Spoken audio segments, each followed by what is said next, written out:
Do you feel like you have to justify big purchases? I kind of have to talk myself into buying big things. And luckily, I don't have to buy big ticket items very often. Knock on wood. So, every once in a while, something breaks down, either a car or an appliance or, an expensive pair of shoes, whatever it is. And it costs more money than you normally spend each month, or, you don't usually have to buy something like that each month. And it kind of throws me for a loop because being frugal means I try to save my money, not spend it. And when you have to buy some large item, you have to spend it. So what do you consider to be a big ticket item? A big purchase? To me, recently, last year, that's recent for me, I bought 2 new toilets. I have 2 bathrooms, so I decided to upgrade my original toilets, which were new to the house when it was built 45 years ago or whatever. So they didn't flush very well, and I found a independent plumber. I didn't go through a company, but he was licensed, and a neighbor had been using him. So I asked how much it would be, and he recommended these. To me, they were kind of high-end toilets. But he said they were all metal parts. There was no plastic, because the plastic stuff tends to break, in the mechanisms in the tank.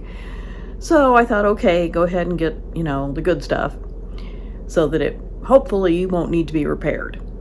So that was $700 just for the toilets. And I know I could have found cheaper toilets, but I went ahead and just bit the bullet, splurged. Now my toilets flush. They work properly because they're new. They're not so old that they just quit working. And it's really nice. So sometimes you have to do it, or you're inconvenienced in one way or another. And one way I justify a big ticket purchase is to amortize it. Spread out the purchase over however many years I think I'll use it. And I don't know if I'll stay in this place till I die. I kind of don't think so. I don't want to. I'd like to live somewhere else. I like to move. So, for now, I've gotten about a year out of my toilets, and maybe if I sell the place, the newer toilets will, fetch me more money. I don't know. But if I were to stay here 20 years, let's say, $700 divided by 20 years, I've got my calculator. Let's say $850, because I had to pay the plumber also. $850 divided by 20 years, that'd be $42.50 a year. So that's not bad. I don't know that I'll stay here that long or that I'll live that long. But the place will have 2 tall toilets that operate correctly, which is a good thing. So taking into consideration how long you'll use the item, I think is a good way to justify it. It helps me anyway. For instance, I bought my car about 7 years ago, and it was 6 years old. So it's 13 years old. When I bought it, it was $15,000, which was a lot of money. That was the most I'd ever spent on a car. But it's a Toyota, and it's, reliable. I'd had 2 other Toyotas, and I was very happy with them. And I just looked up the Kelley Blue Book today, and my year, make, and model of my car sells used from between $9,000 and $15,000. So I don't think that's bad.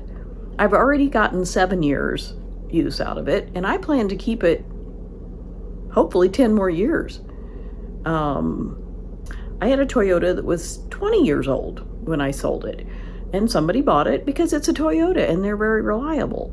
And I had good luck with it. I had one little issue, but I got that fixed and then it was fine. So I just wanted to give another example of prorating the cost of a big purchase.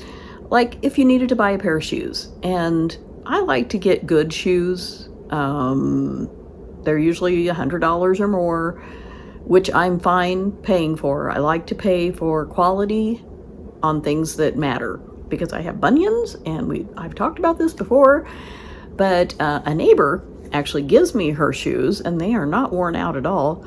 But occasionally I buy shoes, and I like to get ones that are comfortable because they have to be wide enough to not press on my bunions because I can't handle that. It just hurts. And if the toe box is big enough and doesn't hurt my bunions, which makes my feet hurt, then they're good shoes. And they offer some support, which I need. And I've been known to spend $150, but I wear my shoes a long time and I rotate them. I don't wear the same shoe every day, for a year. I have 3 or 4 pair of shoes, especially since my neighbor gives me hers. And I don't wear, the same pair of shoe all the time. So if I wear a pair of shoes for 4 years, let's say, I'm going to do my ciphering here, $150 divided by 4, that would make them $37.50 a year. And I'm okay with that because it's important for my health. I don't want to have bunion surgery. And, I've talked to the doctor about this. And basically, if I can manage living with my bunions, the doctor said that's fine, which I agree with. I don't want surgery. So that's how I justify things. I kind of make sure I know how much it's going to cost over the lifetime of the big purchase. It just helps me justify it, and I feel better about it. That's how I do it. Another way to look at big purchases is if you needed a new washing machine and a dryer. If you had to go to the laundromat instead of, doing laundry at home, that's gotten really expensive. So if you can break down how much per load it costs to go to the laundromat, which is probably at least $5 a load, and I've researched this, and doing it at home, it's about $1 or $2 a load for the washer and the dryer to use the electricity and all that. So it's less than half the cost to do it at home if you already have the washing machine and the dryer. So that's one way to figure it's convenient. Also, that's important. Sometimes spending a little more is okay if it makes our life easier. You can get up in the morning, throw in a load, wash your sheets or whatever, and just, you don't have to go somewhere. You don't have to drive to the laundromat and be inconvenienced. So that's another way to justify the big purchases. There's another factor to consider when you're spending a lot of money on something like travel. Is it worth it for your quality of life? If you have the money saved and you've always wanted to go somewhere, like earlier this year, I went to England and Ireland, and I've always wanted to go there. And it was a lot of money to me. I did some videos, if you want to check those out, about my trip. And, if I would have been totally frugal about it, I would have just stayed home. But I have so many good memories of my trip. And I did quite a few things I wanted to do. There were plenty of things I wanted to do that I wasn't able to because there just wasn't enough time. And, I had to choose what I wanted to do. But if I never get back there, which I hope isn't the case, I want to go back, I will have really excellent memories. And it was worth the money. It was totally worth the money. I wanted to mention when it's not worth it to spend money on a big purchase. If it's something that you kind of want or need, you're not sure you need it, but you want it, and then you regret it later, that's probably not the best use of your money. So giving yourself some time to think about it and to weigh the pros and cons, I think is an excellent idea. It's a good thing to do just so you don't feel like, I shouldn't have done that. I mean, save the money for something that you really do want to do or buy. Just something to consider. Ways I have dealt with going ahead and spending the money is to shop sales. If I have to buy an appliance or something, I check out used. Sometimes I can find something that still works. Somebody else has something they're just, remodeling or updating, and they don't want their old refrigerator or whatever. But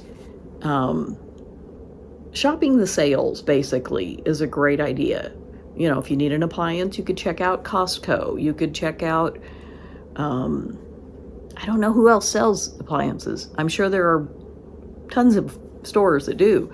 Maybe a local appliance store where you could go in and actually see the items easily, just like hopefully at Costco you can do that. I haven't bought anything at Costco, but I did look at them recently online, and I trust Costco. That's why I'm mentioning them. But I used Sears in the past. I don't know if there are even Sears stores anymore, but thank goodness I haven't had to buy an appliance in a long time because they're very pricey. But it's good to me to buy the best you can afford. Especially if you think you're going to use it a long time, it will cut down on repair costs or having to replace it again quickly. And I think that's worth a lot. One way to budget for large items is to set aside a little bit each month, $10 or $15, $50, $100, whatever you can afford, into a separate account or just in your savings account, and sort of earmarking that for emergency items that you might need. And it's just a relief to know that you've been making the effort, that you know that eventually you might have to have a car repair or get new tires or whatever it is. And if you are proactive and save some money specifically for this type of big purchase, because, I got 4 new tires earlier this year, and that was a little over $500. That's not something I do every month, thank goodness. But it's a lot of money. I had the money saved, but knowing that I would eventually have that kind of repair made it a little easier, because I knew, okay, this is why I've been saving that money. And it's a good feeling to know that you've made the effort and have it saved for when you need it. And really, when we have to buy something like this, it's usually something we need. It's not just, like concert tickets or something that, yeah, you'd like to do that, but it's not necessary. Those things are wants. And if you have the extra money, go for it. But things that you really need, like a car to get to work, or just a car, to get to the grocery store or whatever, or, a new appliance or a new pair of shoes, whatever it is, it's okay to spend the money. And if you have to, put it on a credit card and pay it off, that's okay too. Sometimes, that's how life works. And knowing that, we don't have to feel guilty about everything. If you want a good quality of life and are able to buy something, be grateful that you have that alternative. A lot of people don't. I'd love to hear if there's something that you're saving for, or if you save for big purchases, like this that I've talked about, and how you go about it. There's no right or wrong. It's good to live our life with intention. I didn't always do this, but once I realized I need to think about the future, what could go wrong, and plan for it. It's a good feeling to know that you are being proactive and have a plan in place. So let me know in the comments, and I will see you next time.